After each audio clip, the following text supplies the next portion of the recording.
అందుకే నెలకి పడేటటువంటి 3 వానలలో ఒక వాన ఉత్తములైనటువంటి స్త్రీల వలన పడుతోంది ఏంది శాస్త్రం, పురుషుడి వలన పడుతోందని చెప్పలా. కాబట్టి ఆ ఔదార్యము కలిగినది. కానీ అటువంటి ఆడపిల్లకి తండ్రి పరిమితంగా ఇస్తాడు. పెళ్ళయ్యే వరకు ఉత్తముడైన వరుణ్ణి చూస్తాడు. అన్నదమ్ములు గుడికి తీసుకెడతారు, పుట్టింటికి వస్తే పసుపు కుంకాలు ఇస్తారు. అక్క చెల్లెళ్ళు ఏదో పరిమితం, బావగారు పరిమితం, మరుదులు పరిమితం, బంధువులు పరిమితం.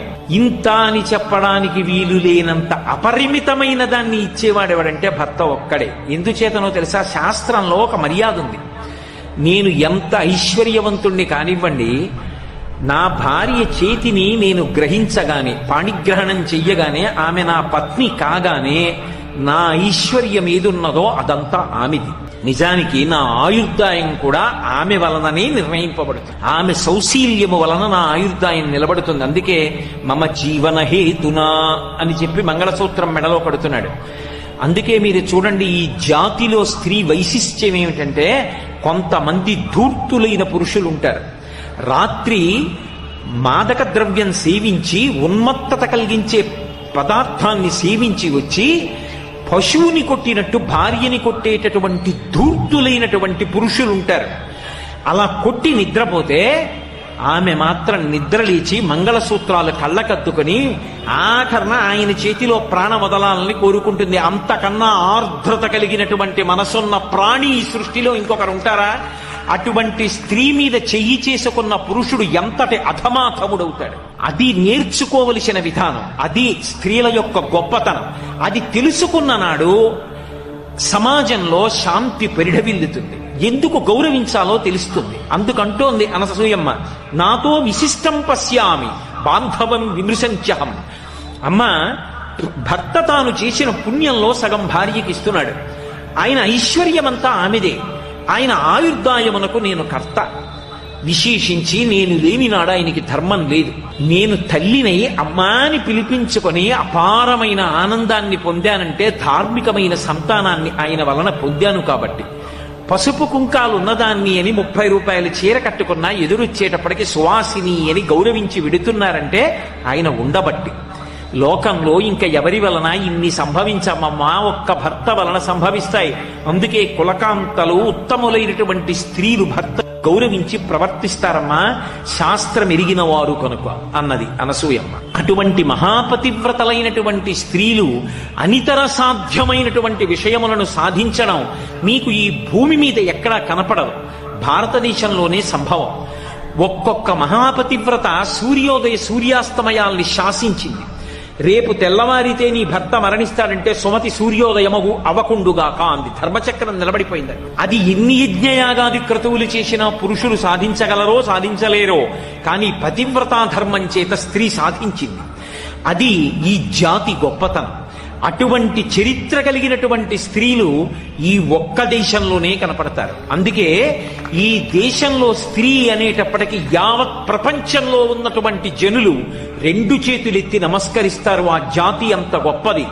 ఆ దేశంలో ఉన్న స్త్రీల యొక్క వైశిష్ట్యం అంత గొప్పది. కాబట్టి నాతో విశిష్టం పశ్యామి ఒక్క అనసూయమ్మే కాదు, నిజంగా ఈ లోకంలో పురాణాల్ని కావ్యాల్ని పరిశీలిస్తే ఎంత గొప్ప గొప్ప గుణములు కలిగినటువంటి స్త్రీలు కనపడతారో వాళ్లతో పోలిస్తే నిజంగా ఇంత ఔదార్యం, ఇంత గొప్ప స్థితిని పురుషుడు పొందాడా అని అనిపిస్తుంది.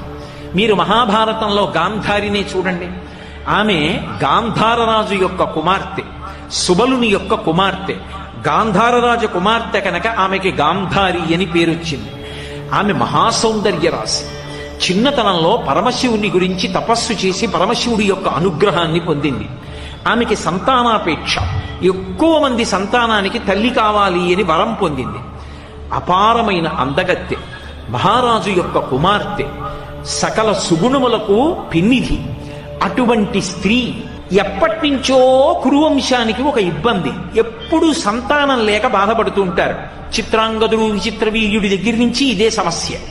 అందుకని కనీసంలో కనీసం ఆ కురువంశానికి వారసుల విషయంలో ఇబ్బంది రాకూడదని ఈమెకి బహుసంతానవతి అని వరం ఉంది. కాబట్టి ఈమెని తీసుకొచ్చి ధృతరాష్ట్రుడికి వివాహం చేస్తే ధృతరాష్ట్రుడు సంతానాన్ని పొందుతాడు, కురువంశం అవిచ్ఛిన్నంగా కొనసాగుతుందని భీష్మాచార్యుల వారు ఆ గాంధారిని తీసుకొచ్చి ధృతరాష్ట్రుడికిచ్చి వివాహం చెయ్యాలనుకున్నారు. సుబలుడు అడిగాడు, మా ధృతరాష్ట్రుణ్ణి వివాహం చేసుకుంటావా అని అడిగాడు. ఆమె మామూలుగా అంగీకరించడం కాదు, ఎంత ఔదార్యంతో అంగీకరించిందో తెలుసా? ధృతరాష్ట్రుడు జాత్యంధుడు, పుట్టుకతో కళ్ళు లేనివాడు, ఎంత బలమున్నవాడు కానివ్వండి, పాండురాజు లేక ఎంత రాజ్య పరిపాలన చేస్తున్నవాడు కానివ్వండి, జాత్యంధుడైనటువంటి వ్యక్తిని అంతటి సౌందర్య రాశి ఎందుకు వివాహం చేసుకోవాలి? కానీ తన వలన అవతల వారి వంశం నిలబడితే, జాత్యంధుడైన వాడు బిడ్డల్ని పొందానని సంతోషిస్తే అంతకన్నా తన జన్మకి సుకృతి ఏముంటుందని అంగీకరించింది. అంగీకరించడం కాదు, త్యాగమయి మహాతల్లి గాంధారి, మహాపతివ్రత. నా భర్త ఏవి చూసి సంతోషించట్లేదో అవి చూసి నేను సంతోషించాను అని ఆమె కూడా అంధత్వాన్ని పొందింది. అందుకే కన్నులకు గుడ్డ కట్టేసుకుంది. నేను ఒక గుడి గోపురాన్ని చూస్తే సంతోషిస్తాను, నా భర్త సంతోషించలేడు. నేను ఒక పెద్ద మర్రి చెట్టు చూసి సంతోషిస్తాను, నా భర్త సంతోషించలేడు. నేను ఒక మంచి పక్షిని చూసి సంతోషిస్తాను, నా భర్త సంతోషించలేడు. నా భర్త ఏవి చూసి సంతోషించలేడో అవి చూసిన సంతోషం నాకు అక్కర్లేదని కళ్ళకి గుడ్డ కట్టుకుంది. మీరు ఆలోచించండి, ఆమె పుట్టినది గాంధార రాజ్యం, ఆమె కుమార్తె అయింది సుబలుడికి, ఆమె తోడ పుట్టినటువంటి వాడు దుశ్శాసనుడు, భర్త జాత్యంధుడైనటువంటి ధృతరాష్ట్రుడు, పెనువేప విత్తు, పరమ దుష్టమైన ఆలోచనలున్నవాడు, పెద్ద కొడుకు దుర్యోధనుడు, మిగిలిన వాళ్ళు దుశ్శాసనాదులు, నూర్గురు కొడుకులు, అల్లుడు అంతటి నీచుడు సైంధవుడు. ఇటువంటి వాళ్ళందరూ ఆమెకి బంధువులు. ఆమె ఉన్నది ఇటువంటి దుష్కృత్యాలు జరిగేటటువంటి చోట. ఇంతమంది మధ్యలో ఆమె మాత్రం పుటం పెట్టినటువంటి బంగారం. ఎంతటి విశేషమైనటువంటి ఔదార్యము కనపడుతుందో ఆ తల్లిలో. ఒకప్పుడు ధృతరాష్ట్రుడు భార్యని పిలిచి అడిగాడు, పాండవులకి రాజ్యం ఇవ్వకుండా నా కొడుక్కి రాజ్యం ఇవ్వాలనుకుంటున్నాను, పాండవులు రాజ్యం అడుగుతున్నారు, నువ్వు మహిషివి కదూ, పట్టమహిషివి, నీ అభిప్రాయం ఏమిటని అడిగాడు. ఎంత కుండ బద్దలు కొట్టి చెప్పిందో తెలుసా ఆవిడ ఒక మాట చెప్పింది. ఆవిడంది, నీ తనూజుడవినీతుడకుట ఇరిగి ఇరిగి అతనికి వశపడి ఏల పోయదీవు, పాండవులకి ఇవు ఏమిచ్చితేని అడ్డు పడగలవారు ఎవరు విభుడ చెప్పుమా అందావిడ. ఆవిడంది, నీ కడుపున పుట్టినటువంటి దుర్యోధనుడు పరమ నీచుడన్న విషయం మహారాజా మీకు తెలుసు. వాడు నీచుడని తెలిసి, వాడికి రాజ్యం రాదని తెలిసి, పాండురాజు కొడుకైన ధర్మరాజుకు వెడుతుందని తెలిసి ఎందుకు కుట్ర చేస్తావు? నీ తమ్ముడి బిడ్డలు నీ బిడ్డలు కారా? ఆ ధర్మరాజుకి రావలసిన రాజ్యం ధర్మరాజుకి ఇవ్వలేవా? నీ పుత్రుడు అవినీతుడగుట ఎరిగి ఎరిగి అతనికి వశపడి నీవు ఎలపోతు. ఎందుకు నీ కొడుకు కొడుకు అన్న పుత్ర మమకారంతో వాడి వెంట పరిగెడుతుంటావు? నువ్వు చక్రవర్తి, నువ్వు ఇవ్వాలనుకుంటే ఇవ్వచ్చు. నువ్వు ఈ కురు సామ్రాజ్యాన్నంతటినీ ధర్మరాజుకి దారాదత్తం చేస్తే ఎదురుపడి అడగగలిగిన వాళ్ళు ఉన్నారా? నువ్వు ఇచ్చిన నాడు ధర్మరాజాదులు నీ బిడ్డలు కారా? భీష్మ ద్రోణాదులు ధర్మపక్షాన నిలబడరా? దుర్యోధనుడు నిన్ను చెనకగలడా? ధర్మరాజు దగ్గర పెడితే వశవర్తి అయి బ్రతకడా? ఇప్పటికైనా బుద్ధి మార్చుకోడా? నీ కొడుకుల యొక్క దీర్ఘాయుర్దాయం అంతా నీ చేతిలో ఉన్నది మహారాజా, ధర్మం తప్పవద్దు. నీ బిడ్డలు అని పుత్ర పాశములకు వశపడవద్దు.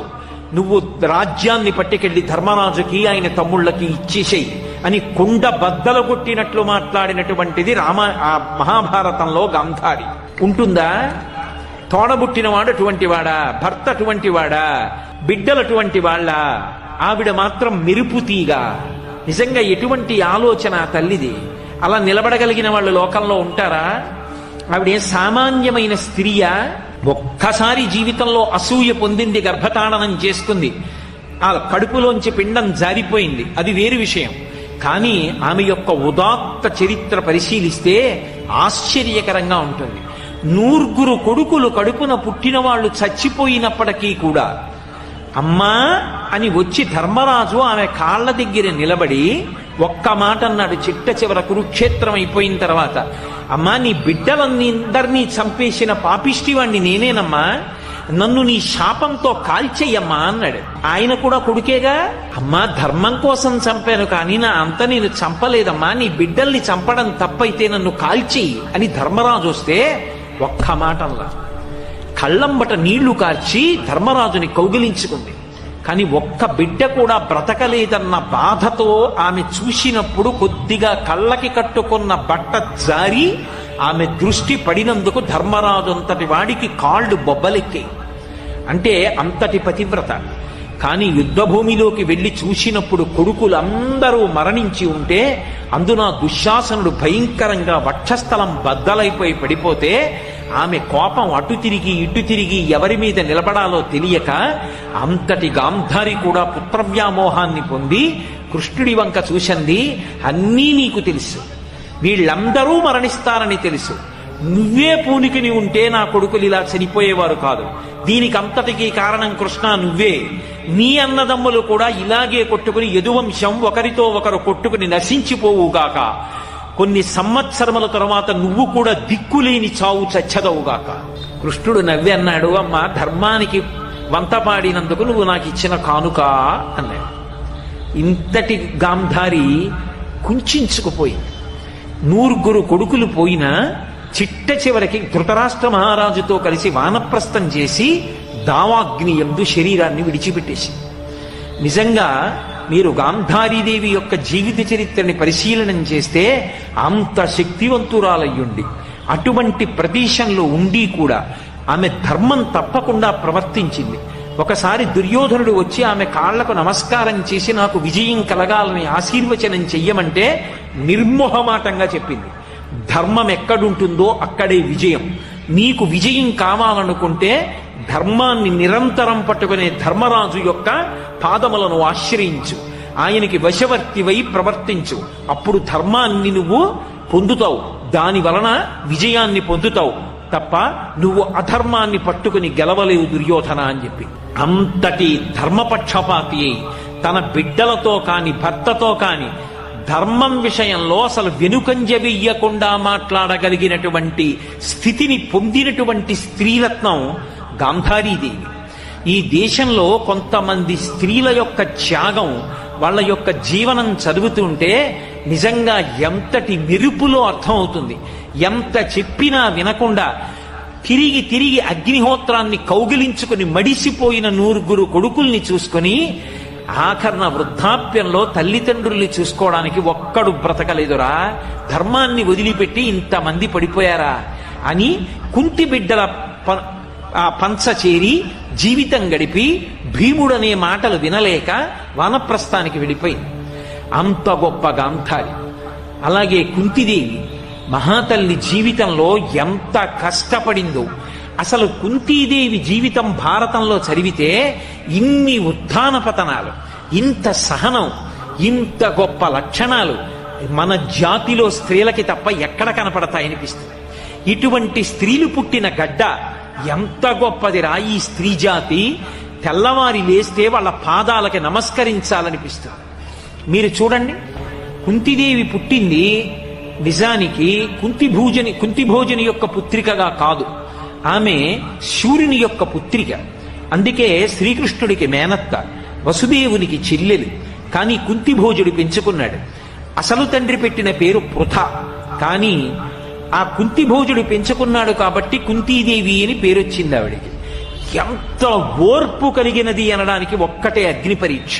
ఆమె చిన్నతనంలో కుంతిభోజుడి ఇంటికి దుర్వాసో మహర్షి వచ్చారు. నేను ఇక్కడ కొన్ని నెలల పాటు ఉంటాను, నాకు ఉపచారాలు చేయడానికి ఎవరినైనా ఏర్పాటు చేయమన్నాడు. ఆయన కోపధారి. ఇదిగో వస్తున్నాను భోజనానికి అంటాడు. వెళ్ళిపోయిన వాడు రాత్రి వస్తాడు. తాను భోజనం చేయకుండా ఎదురు చూడాలి. తన పత్నులను నియోగించలేదు కుంతిభోజుడు, ఆయన ముందు తట్టుకోలేరని. రాజ్యంలో ఎవరినీ నియమించలేదు. ముక్కుపచ్చలారని పిల్ల ఇంటికొచ్చిన దత్తపుత్రిక కుంతీదేవిని నియమించాడు. ఎంత ఓర్పుతో సేవించిందంటే అన్ని నెలలు సేవించిన తరువాత వెళ్ళిపోతూ దుర్వాసో మహర్షి సంతోషించి అన్నాడు, నీకు నేను ఒక గొప్ప ఉపదేశం చేస్తున్నాను. నువ్వు ఏ దేవతని కోరుకుంటావో ఆ దేవత యొక్క అనుగ్రహం చేత నువ్వు సంతానాన్ని పొందుతావన్నాడు. మరి ఏ భవిష్యత్తుని దర్శనం చేసి వరమిచ్చాడో మహానుభావుడు. ఇంత గొప్ప వరం ఉంది కదా అని సంతోషించింది. పాండురాజు ఆ రోజుల్లో అరివీర భయంకరుడు, మహానుభావుడు. అటువంటి పాండురాజుకి ఇల్లాలైంది మహాసౌందర్యవతి. ఇంతటి సౌందర్యవతిని, దేవతల యొక్క వరాన్ని పొందినదాన్ని, దుర్వాసో మహర్షి యొక్క వరాన్ని పొందినదాన్ని, పరమ సంతోషాన్ని పొందింది. కర్ణుడి కథ చెప్పలేదు పాండురాజుతోటి. చాలా సంతోషంగా కాలం గడిపింది. ఎంత అందగత్తైనా స్త్రీకి జీవితంలో భరించలేని ఖేదమేమిటి అంటే తన భర్త సవతిని తీసుకురావడం. అంతకన్నా బాధ జీవితంలో ఇంకోటి ఉంటుంది? ఇంతగా అనుగమించే కుంతి ఉండగా మాద్రిని పెళ్లి చేసుకున్నాడు పాండురాజు. అయినా ఆమె అమర్షమును పొందలేదు. పరమ ప్రేమతో తోడ పుట్టిన చెల్లెల్లా చూసింది మాద్రిని. అంత సంతోషంగా కాలం గడుపుతున్నారు. శతశృంగ పర్వతం మీదకి వెళ్ళారు. తీరా వెళ్ళిన తరువాత అనుకోని రీతిలో బాణప్రయోగం చేశాడు పాండురాజు. ముని శాపం ఇచ్చాడు, నువ్వు నీ భార్యలతో సంగమిస్తే మరణాన్ని పొందుతావు అన్నాడు. సంతానం కలగలేదు. నాకు సంతానం కలగాలి ఎలా, తండ్రినవడం ఎలా, లేకపోతే ఉన్నత గతులు ఉండవని బాధపడ్డాడు. కుంతీదేవి చెప్పింది, నాకు వరం ఉందంది. అయితే నువ్వు ప్రార్థన చేసి సంతానాన్ని కనన్నాడు. భర్త అనుమతితో దేవతల్ని ప్రార్థన చేసింది. ధర్మరాజ అనుగ్రహంగా ధర్మరాజుని, వాయువు అనుగ్రహం చేత భీముణ్ణి, అలాగే దేవేంద్రానుగ్రహంగా అర్జునుణ్ణి కంది. ఇప్పుడు మీరు ఆలోచించండి, సహజంగా సవతులిద్దరుంటే తనకే బిడ్డలున్నారు. అందున అక్కడ గర్భిణి అయ్యింది గాంధారి. ఆమె కన్నా ముందు తను బిడ్డల్ని కంది. కాబట్టి సింహాసనానికి వారసుల్ని కంది. కుంతీదేవి జీవితంలో మళ్ళీ ఓ మెట్టు పైకెక్కి సంతోషించింది. మాద్రి కన్నా నేను గొప్పదాన్ని, బిడ్డలున్నారు. గాంధారి కన్నా గొప్పదాన్ని, ముందు సంతానాన్ని కొన్నాను, సింహాసనానికి వారసుల్ని ఇచ్చాను.